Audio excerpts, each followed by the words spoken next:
indah cantik berseri. Assalamualaikum warahmatullahi wabarakatuh. Pertama-tama saya mengucapkan syukur alhamdulillah atas segala limpahan rahmat dan karunia dari Allah Subhanahu wa taala.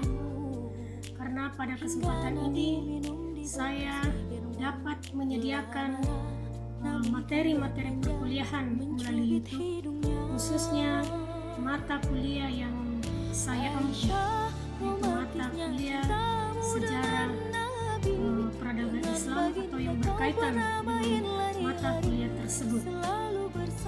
Semoga ini bisa menjadi referensi yang bermanfaat bagi mahasiswa. Dan ini merupakan langkah awal. Insya Allah ke depan channel ini juga akan diisi dengan materi-materi yang lebih luas. Untuk pertemuan pertama ini, saya akan mengisi dengan materi yang berjudul Muhammad Sallallahu Alaihi Wasallam sebagai pemimpin agama dan sebagai kepala negara. Dalam pembahasan ini tentu ada dua periode yang akan kita uraikan, yaitu periode Mekah dan periode Madinah. Tapi sebelum membahas periode ini, periode Mekah dan periode Madinah, perlu juga kita mengetahui kondisi Arab pra-Islam atau kondisi Arab sebelum diutusnya Muhammad Sallallahu Alaihi Wasallam sebagai Rasul Allah. Ini penting karena nanti kita akan melihat kenapa Muhammad Sallallahu Alaihi Wasallam diutus di Arab. Nah, baiklah, untuk pertama yaitu uraian mengenai kondisi Arab pra-Islam, bisa kita melihat beberapa aspek. Yang pertama mungkin kita akan melihat dari aspek politik. Dari aspek politik kita tahu bahwa kondisi Arab pra-Islam itu mereka terdiri atas beberapa kabilah-kabilah, dan kabilah-kabilah ini itu antara satu dengan yang lain itu sering bermusuhan atau sering terjadi peperangan, walaupun itu hanya disebabkan oleh perebutan luas-luas atau sumber mata air, sehingga terlihat sekali bahwa bagi mereka peperangan itu adalah hal yang biasa. Dan biasanya bila satu kabilah ada yang terbunuh oleh kabilah lain, maka ini akan menjadi dendam yang terus-menerus atau dendam yang berkelanjutan. Itu dari segi politik mungkin ya, secara simpelnya begitu. Selanjutnya kalau kita melihat dari kondisi sosial atau sosial budaya, yang paling kental sekali terlihat adalah perbudakan. Nah, kita tahu bahwa bagi orang Arab, semakin banyak budaknya menandakan bahwa orang tersebut memiliki strata sosial yang tinggi. Sehingga terlihat sekali bahwa bagi mereka perbudakan itu sesuatu yang sangat biasa di kalangan mereka. Memang mereka sengaja memelihara budak-budak untuk menunjukkan strata sosial mereka. Yang lain lagi mungkin juga terlihat tentang bagaimana posisi perempuan bagi masyarakat Arab pada masa itu. Banyak referensi yang telah menyampaikan bahwa perempuan pada masa sebelum datangnya Islam itu dianggap atau memiliki derajat yang sangat rendah atau sangat diskriminatif, dan bahkan kalau kita melihat atau membaca referensinya bahwa perempuan-perempuan yang baru dilahirkan biasanya dibunuh karena keluarganya merasa malu dengan kelahiran perempuan tersebut. Nah, pertanyaannya adalah kenapa bisa demikian? Ini berkaitan juga atau berkaitan erat dengan konteks politiknya atau aspek politiknya. di mana mereka sangat kental dengan peperangan, dan dalam peperangan itu yang dibutuhkan adalah laki-laki, sehingga bagi mereka laki-laki yang mereka harapkan untuk bisa mempertahankan klan mereka, sehingga kalau di keluarga yang dilahirkan adalah perempuan itu dianggap sesuatu aib, sehingga banyak di antara orang tua ketika melahirkan dan yang lahir adalah perempuan, maka mereka menganggap jalan yang terbaik adalah menguburkan hidup bayi tersebut. Kemudian kalau kita melihat dari segi ekonominya, kita bisa melihat bahwa di Arab, khususnya mungkin di area sekitar Ka'bah, itu sangat terkenal dengan pematu. Ini industri kreatif pemahat itu muncul pembuat patung-patung yang kemudian mereka sembah. Apalagi ditahu bahwa di daerah Mekah pada saat itu, di area sekitar Ka'bah, itu adalah menjadi pusat perdagangan dari beberapa negara-negara yang datang ke situ. Nah, salah satu yang populer mereka perdagangkan di situ adalah patung-patung itu. Nah, mungkin ini yang simpel bisa sampaikan tentang kondisi Arab pra-Islam, sehingga praktis bisa kita melihat bahwa saat itulah kemudian Rasulullah atau Muhammad SAW diutus ke situ untuk memperbaiki kondisi ini. Dan tentu yang paling pertama juga itu adalah tentang kepercayaan mereka, bahwa mereka itu menyembah banyak Tuhan, seperti tadi bahwa membuat patung-patung untuk mereka sembah, dan patung-patung ini mereka letakkan di Ka'bah, kemudian mereka sembah. Jadi mereka memiliki banyak sekali Tuhan-Tuhan.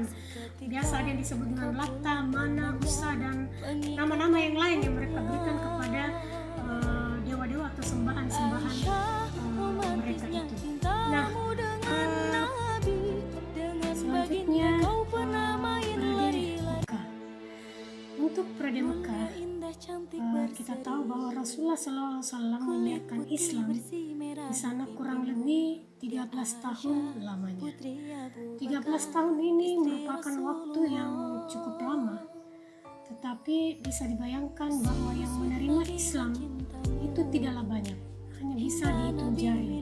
Misalnya dari perwakilan perempuan hanya ada Khadijah yang sekaligus merupakan istri Rasulullah. Dari anak-anak ada Ali bin Abi Thalib yang sekaligus juga merupakan sepupu beliau. Dari budak mungkin ada perwakilan Bilal, dan yang lain seperti Abu Bakar, ada Umar, ada Abdurrahman bin Auf, Utsman, dan beberapa sahabat-sahabat yang lain. Tetapi intinya sangat sedikit yang menerima Islam.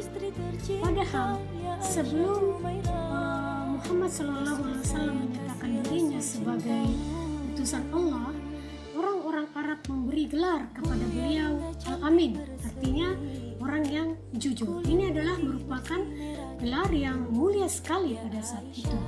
Tetapi ketika beliau menyatakan dirinya sebagai utusan Allah, sebagai Rasulullah, maka mulailah orang-orang Arab membenci beliau dan bahkan memberikan gelar-gelar yang sangat negatif kepada beliau, seperti Muhammad adalah seorang yang gila, dan gelar-gelar negatif yang lain.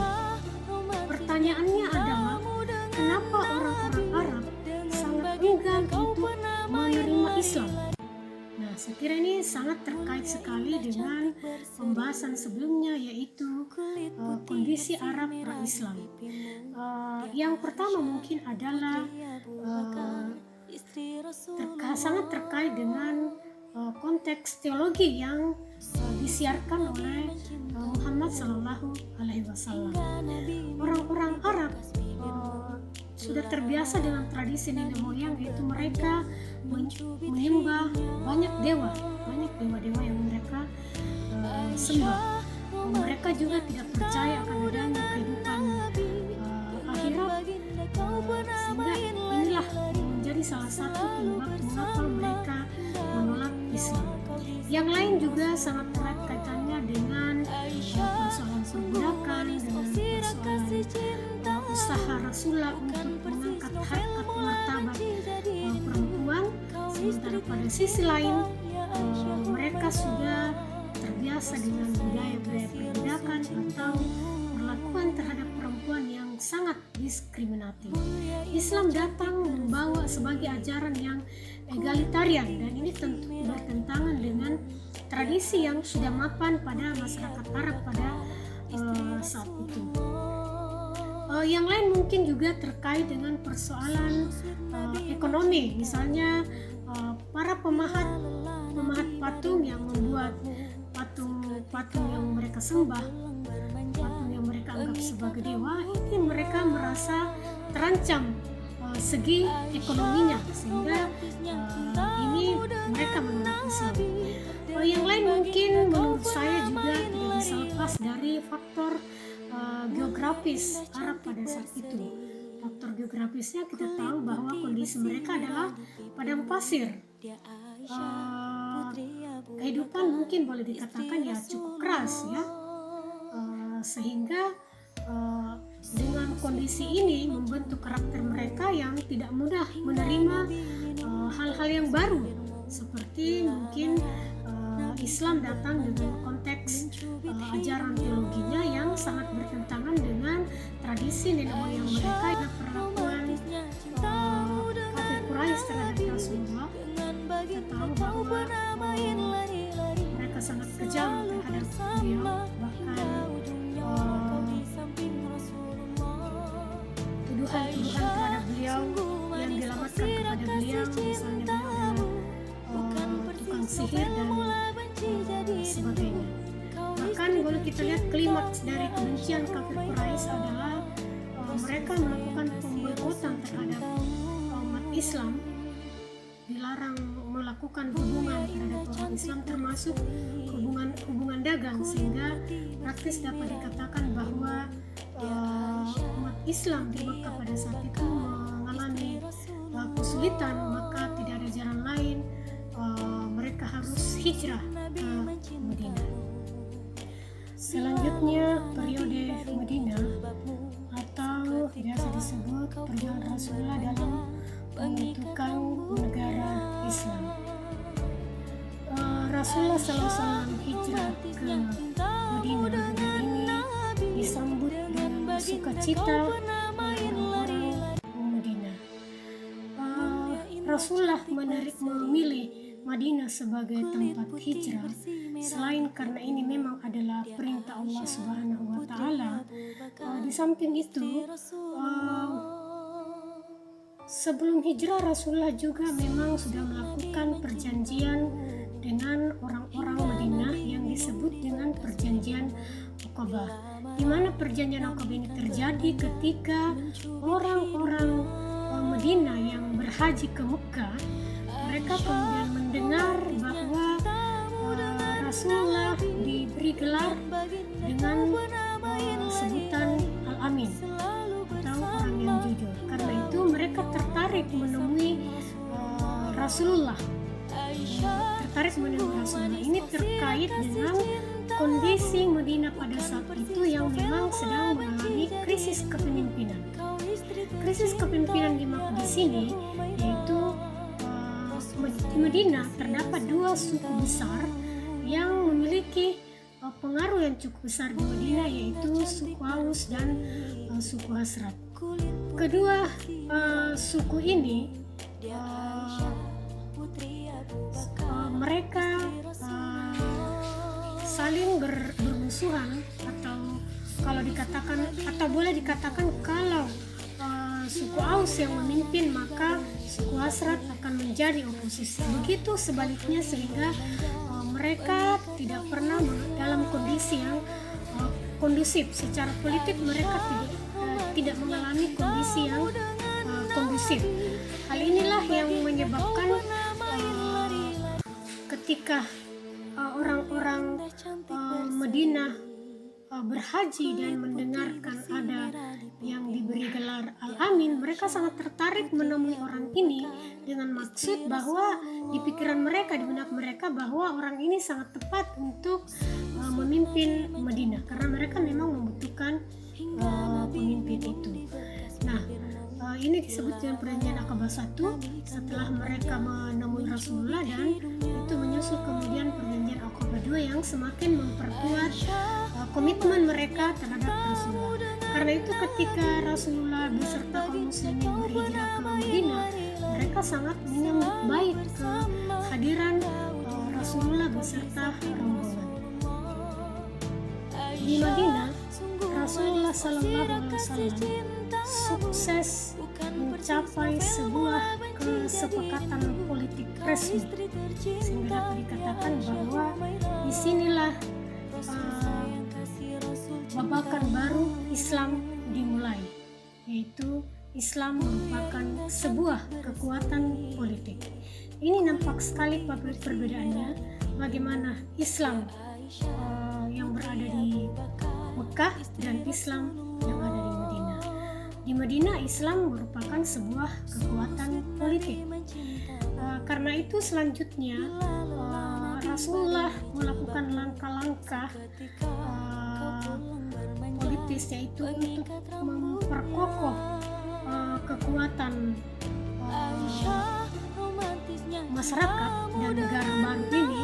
Maka beberapa langkah-langkah yang dilakukan oleh Rasulullah. Yang pertama adalah membangun masjid. Masjid bukan hanya sebagai tempat beribadah atau sebagai tempat sholat bagi kaum muslimin, tetapi masjid sekaligus sebagai tempat mempersaudarakan kaum muslimin atau sebagai tempat ukhuwah Islamiyah.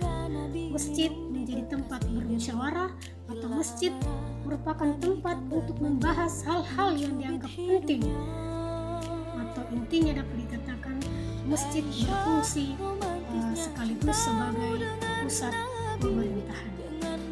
Yang kedua yang dilakukan oleh Rasulullah adalah ukhuwah Islamiyah, yaitu mempersaudarakan kaum atau golongan muhajirin dengan golongan ansor. Golongan muhajirin yaitu orang-orang Mekah, orang Islam Mekah yang hijrah, dan ansor adalah orang-orang Islam penduduk Madinah, atau mereka disebut ansor karena mereka dianggap sebagai kelompok atau golongan menolong orang-orang muhajirin, karena memang mereka menolong baik secara harta benda dan memberikan pertolongan yang lain.